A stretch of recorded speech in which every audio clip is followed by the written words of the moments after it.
আদম ব্যবসায়ী সিন্ডিকেটের আমার মনে হয় যে এখন কবর রচনা করার সময় এসেছে। এই সরকার যদি সংস্কার করতে না পারে, কোন সরকার ওইভাবে আমরা যেটা প্রত্যাশা করি নাগরিকরা রাজনীতির বাইরে উঠে সেটা পারবে না। আমাদের প্রবাসী শ্রমিকরা দেশের বাইরে যেতে একটা পাসপোর্ট করা থেকে শুরু করে পদে পদে দালালের আপনার ধান্দাবাজির শিকার হয়। এবং সবচেয়ে বড় কথা হচ্ছে যেখানে 1 থেকে 1.5 লক্ষ টাকায় মালয়েশিয়া কিংবা মধ্যপ্রাচ্যে যেতে পারে, শুধুমাত্র সিন্ডিকেট করার ফলে সেটা 5 থেকে 7 লক্ষ টাকায় গিয়ে পৌঁছায়।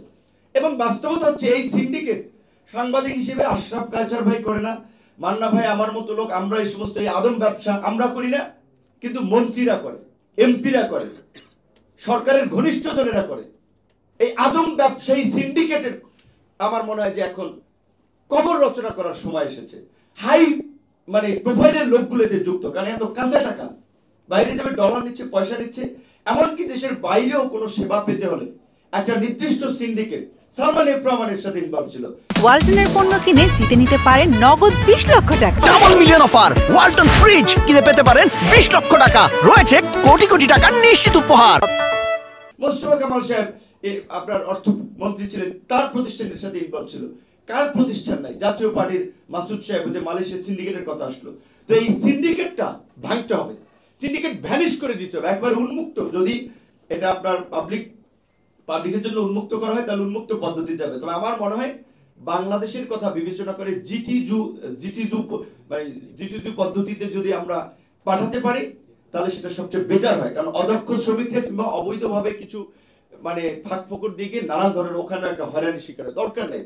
আমাদের যে ওভার পপুলেটেড কান্ট্রি, এখন ডেমোগ্রাফিক ডিভিডেন্ড চলছে, এই তরুণদের কতক্ষণ শক্তি থাকবে? তাহলে আমাদের এই যে আরেকটা সেক্টর আরএমজি, শার্ট প্যান্ট বেচা অর্থনীতি কতদিন টিকবে? বিকল্প অর্থনীতিটা কি? শ্রমবাজার আপনার মানুষ কতদিন বাইরে শ্রম বিক্রি করবে? এর বিকল্প অর্থনীতিটা কি? এইগুলো আমাদের চিন্তা করা দরকার। এই সরকার আশা করি সেই দিকে মনোযোগ দেবে, কিন্তু পরিস্থিতি যা মানে অলরেডি 3 মাসে সরকারকে আমরা সহযোগিতা করতে চাই। আমরা তো চেয়েছিলাম যে সংবিধানের পরিবর্তন, আমরা অনেকগুলো পরিবর্তন চেয়েছিলাম, কারণ রাজনৈতিক দলগুলো 53 বছরে করে নাই।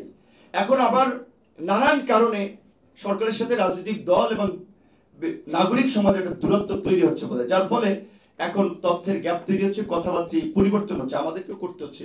বিকজ এখন যে আমরা একটা সংস্কারের কথা বলছি, আমরা জানি না এখন এই সরকার কতটুকু করতে পারবে। আর এটাও আমি কথাটা অনেকে পছন্দ করবেন না, অনেকে রাজনৈতিক ভাবেও এটার জন্য আমার বিরুদ্ধে চলে যাবে, কিন্তু এটা পরিষ্কার এই সরকার যদি সংস্কার করতে না পারে, কোন সরকার ওইভাবে আমরা যেটা প্রত্যাশা করি নাগরিকরা রাজনীতির বাইরে উঠে সেটা পারবে না। সুতরাং সরকারকে বলবো আপনারা রাজনৈতিক দলগুলোর সাথে সম্পর্ক ধরে রেখে, নাগরিক সমাজের সাথে সম্পর্ক ধরে রেখে জন আকাঙ্ক্ষাকে ধারণ করে সংস্কারের পথে এগিয়ে যান। সংস্কারটা আমাদেরকে করতেই হবে।